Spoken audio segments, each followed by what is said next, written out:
just give me the confirmation that you can see my screen? Yes, we can see your screen. Can you make it a little bigger?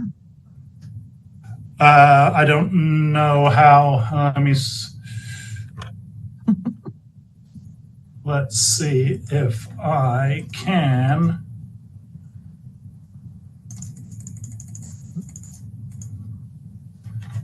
Is that a little bit better? That's a little better, yes. Okay.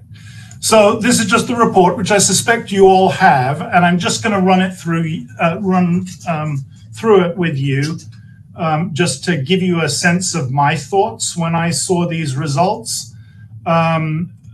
As I said, this is all the kind of intro that people go through when they start the survey. The survey results are weighted by age. So when we're looking at the age distribution here of the participants, that is how that's the distribution of the adult population in Anchorage, almost to the 0.1%. And the survey is also weighted by race, and it's weighted by gender and marital status. It's weighted by party affiliation, and then the crucial weighting, couple of them. Number one is education status, because people with college degrees are 50% more likely to participate in surveys than people without college degrees. So these days, it really is crucial to weight by that demographic variable. And the other big bugaboo is a survey question that we always ask these days, which is who people voted for in 2020 between Biden and Trump, because Trump voters, bless them, are about 50% less likely than Biden voters to participate in surveys of any kind. And so if you trusted the raw data of any project that you asked a 2020 president question on, you would think that Biden won by 20 points in the last presidential election. So it's crucial to correct for both education status and who they voted for. That's the breakdown in town. And then this is the first question, and it's something that I've always wanted to do for the school board. And so while I've got you here, I'm going to say you should do this stuff. The great thing about the Alaska survey is it's every quarter, every 3 months on the clock, and it's done in exactly the same way every time. And I just love the feel of this question. Since our children get graded on their report cards, it seems only fair that we should be able to grade the Anchorage School District for the job they do. On a scale of A, B, C, D, or F, what grade would you give the Anchorage School District on the following subjects related to the teaching of ASD students? It's a beautiful question. There were other things that I would have put on this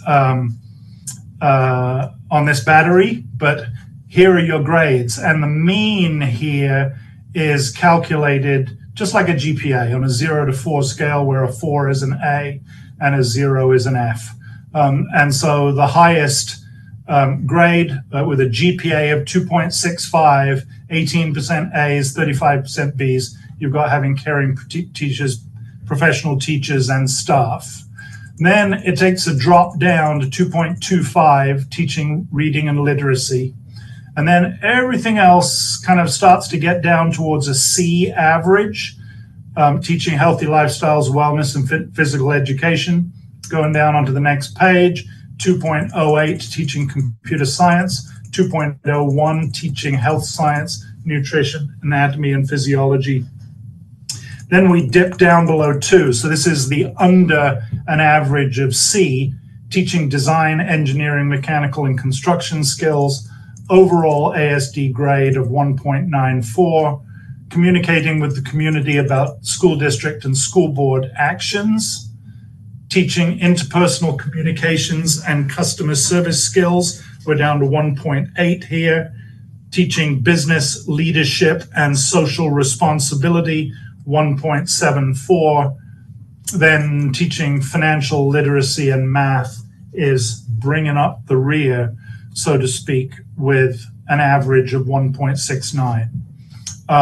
Great tool to start a kind of longitudinal series of this kind of stuff, because as you move forward and as you change your policies and where you're focusing on important areas and where you're reaching out to the public and endeavoring to change their opinions about how the school board does and where it focuses best, we can run these grades again in exactly the same way.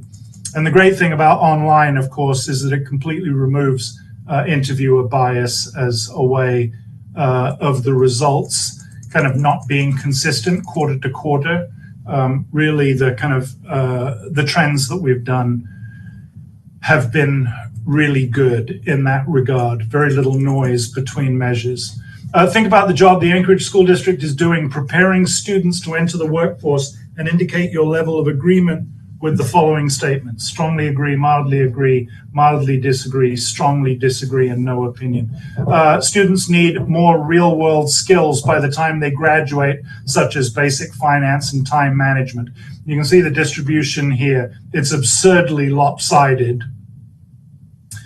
And so that's it in a nutshell right there. That's the result. The fact that several of these are extremely heavily agreed with. This is the one thing school district can bring liberals and conservatives together on as one. It's this. Higher graduation rates are good for the Anchorage economy, and I'm going to add the strongly agree and the mildly agree together for each of these. So we're looking at 84% agree for higher graduation rates are good for the Anchorage economy.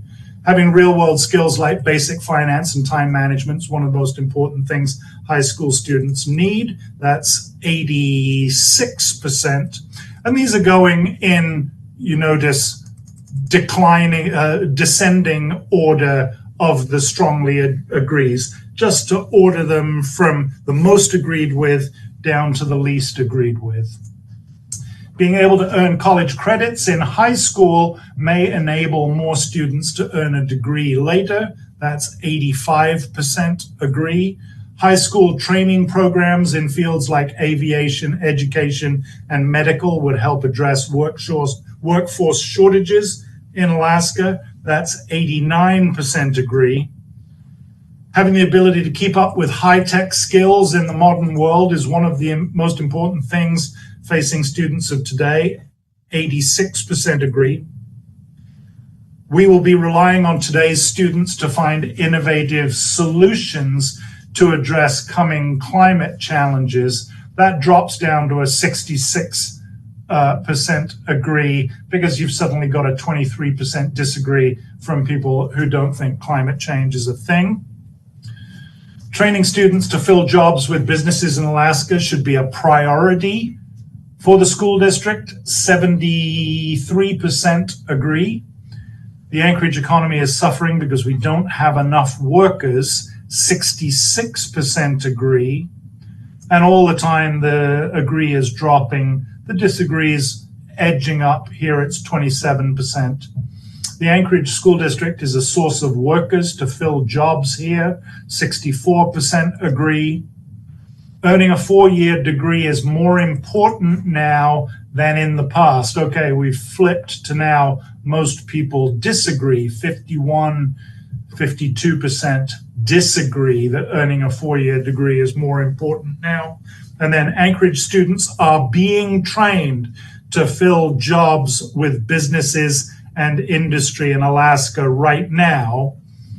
And that's obviously the one thing that isn't like, this is a kind of how the school district is performing. This is the one reality-based thing, and it's 47% disagree, 34% agree. So the whole concept of the importance of preparing students from school to work is clearly of the highest importance to people, and most people, even though this isn't a super negative result, don't think the school district is doing the job to its full potential right now. So, in the sense of, is it a good thing to do? Yes. Are we doing it yet? No. Should we do it? Obviously. And then the third question was an open-ended. The biggest challenge facing Anchorage School District today is, great thing about online also is that you get so much better quality in your open-ended responses because there isn't an interviewer transcribing in the middle of it, right? It's basically the unvarnished opinion of all the people out there. Obviously, with 600 people all keying in how they would end this particular sentence, you end up with a vast amount of information. It's bedtime reading for you guys. It does make very interesting reading. And we tried just to make it a little bit more absorbable, to put it into categories. Obviously funding, and I'm just going to fly through the categories because you guys can just go through this stuff on your own. Funding is a huge issue, particularly state funding, lack of funding, not enough funding. Budget is a similar but differently worded thing, which might be budget management. It might be just a different way of wording shortage of funds. It might be like this one down at the bottom, too high of a budget, spending too much money, but obviously money is a huge issue. More money issues there. Then teacher pay came along. You see these groups are getting smaller. I tried to also do the groups in descending order of their size and significance. So teacher pay is an issue. Teacher quality, shortage, retention, all got grouped together. Other teacher issues. Teacher apathy. Interesting. There are some fascinating comments in here. Politics, unfortunately, rears its ugly head in here. It's inevitable. I was actually kind of surprised that it didn't infest itself more in the comments, but it's here for sure. Culture issues, the whole CRT, the LGBT, all these kind of frontline kind of culture issues these days, teachers indoctrinating socialism, for goodness sakes. And then woke, this absurd little word, is now enough in the mainstream that it's got its own section. Real world future. Now, this was people kind of parroting, of course, this was the third question. They'd already gone through questions talking about preparing students for work and real life skills. And so these are the ones who are basically echoing back that theme at us and telling us what they think. What is taught in the classroom? Of course, parents would all like to come in and have their own say on that. Administration, leadership, and school board. So have a stiff drink before you read this section. It's good to see, I noticed this, that one person said competent leadership and the other one said incompetent leadership. So they kind of cancel out. Parental performance, home life, responsibility of parents to be involved in their kids' school lives, all got grouped together. The public and community, lack of community support, disapproval, so on and so forth. Student motivation and attendance, cell phones and social media. I was actually surprised how small this section was. Testing and graduation, safety issues. I was also very glad to see that this was as small and insignificant as it was. My two kids went to Romig and West High. They've long since graduated now, but they both had excellent school careers, not so much from the academic standpoint, but certainly from the point of how they developed as human beings. And I asked them after they'd graduated, several years later, actually, did you ever have any unpleasant kind of situations at school that were unsettling or unsafe that I somehow missed on my radar? They said, nope, never. So that was a very cool endorsement, albeit just from my kids. Class size, again, not much of a thing. I remember a time historically when class size was a huge deal. COVID, astonishing how that's declined as a frontline issue. Diversity and individuality, those pesky unions. Then people who just put one word, I thought I would put all of those together. And then the people who take the opportunity to write an essay there at the end there, and there's pages and pages of reading for you there. I don't guarantee that all of them are entirely hinged, but there you go. And then miscellaneous at the end, where things weren't necessarily able to be put into a pot that we had. And then at the end, the demographics. And then if anyone's interested or needs assistance in figuring out how to read crosstabs, make my phone number and email available, and feel free to contact me. I'm happy to kind of walk people through how to read crosstabs, particularly the difference between column percents and row percents. And that's it. But once again, want to throw out this idea of you doing an ABCDF report card. And you know what you should do? You should put performance of the school board on there, and then you should put it out to the public.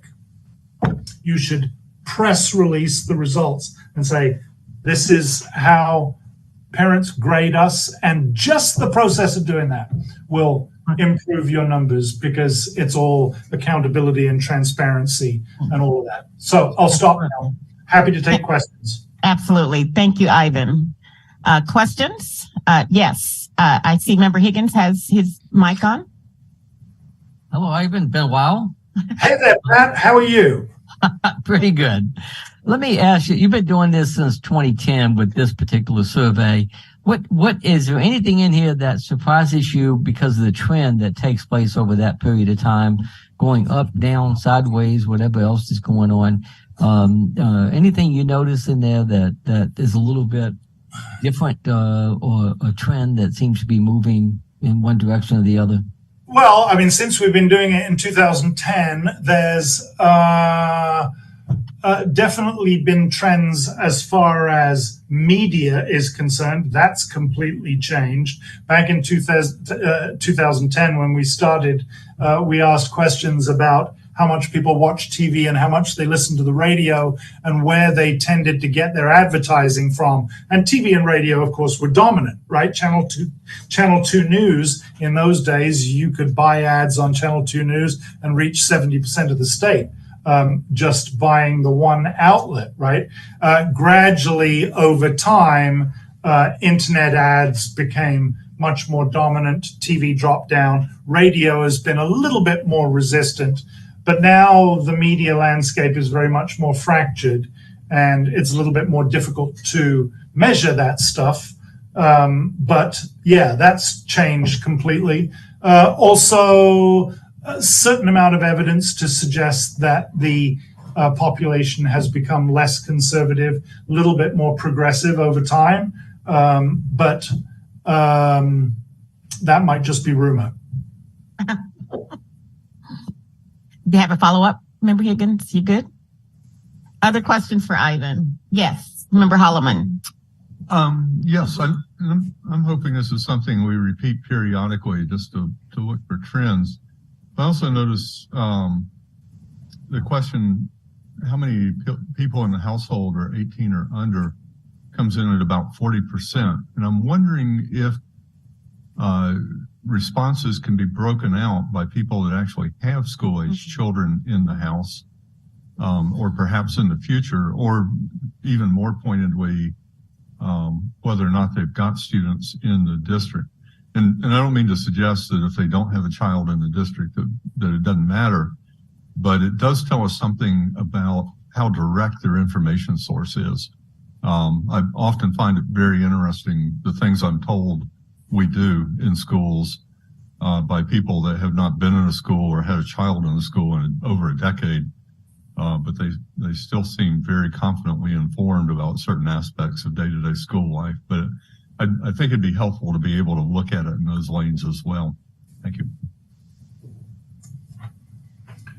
I would just comment that you're right. We did not ask, do you have an ASD child in your household?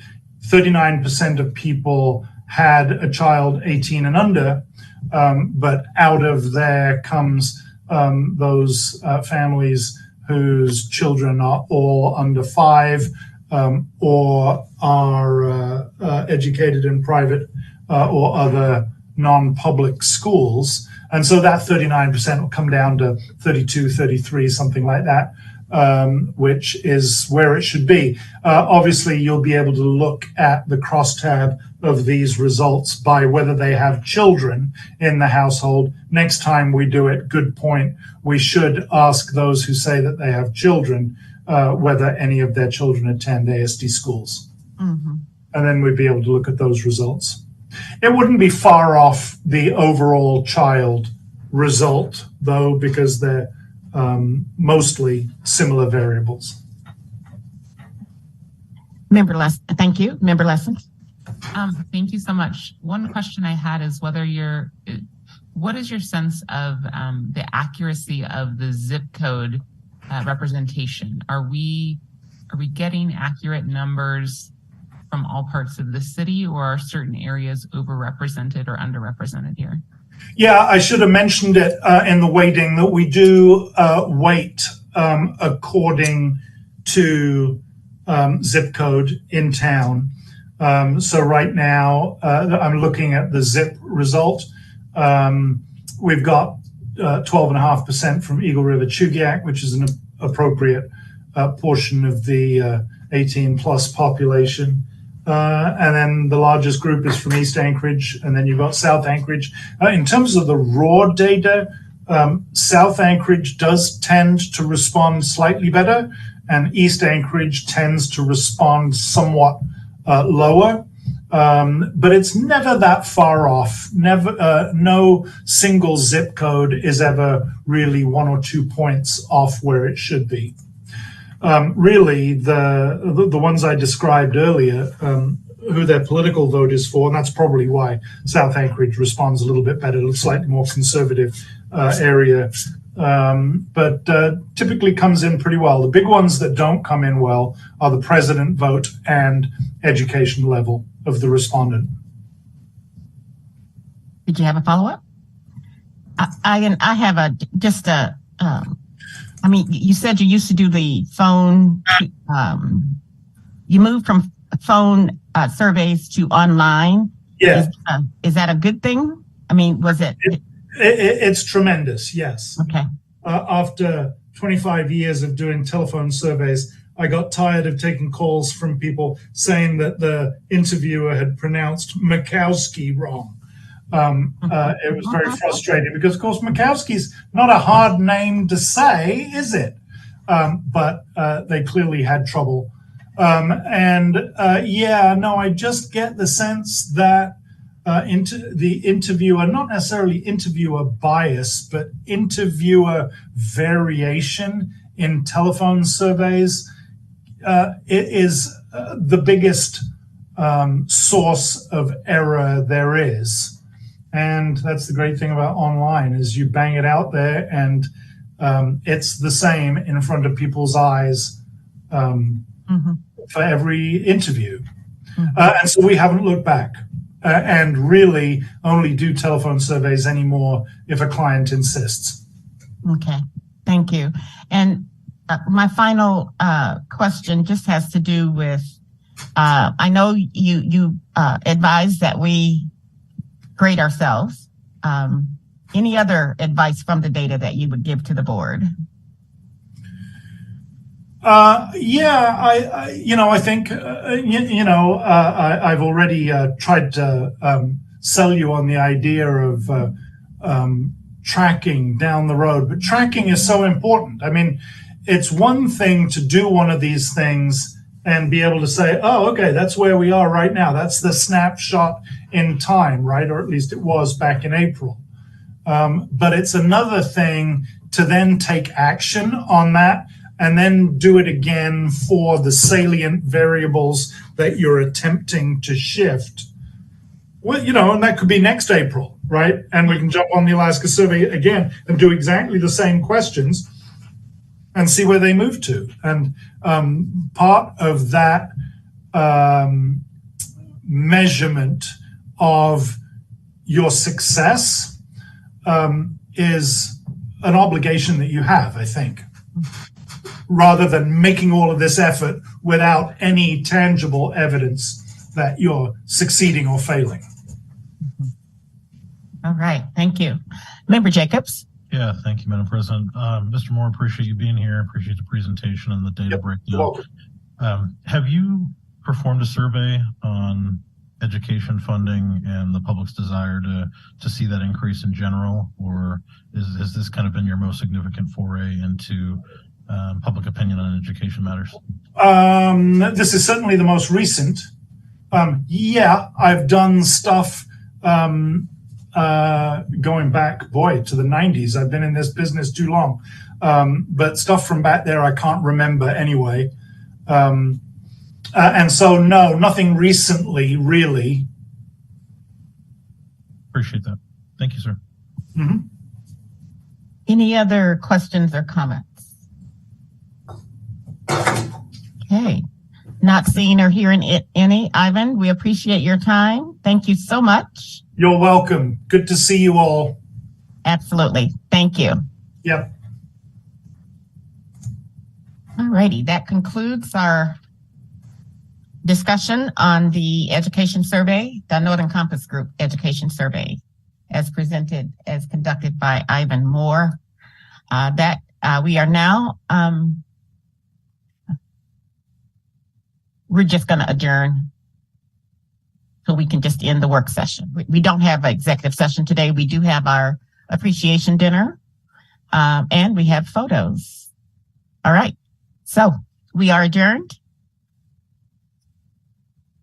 So, and we're waiting.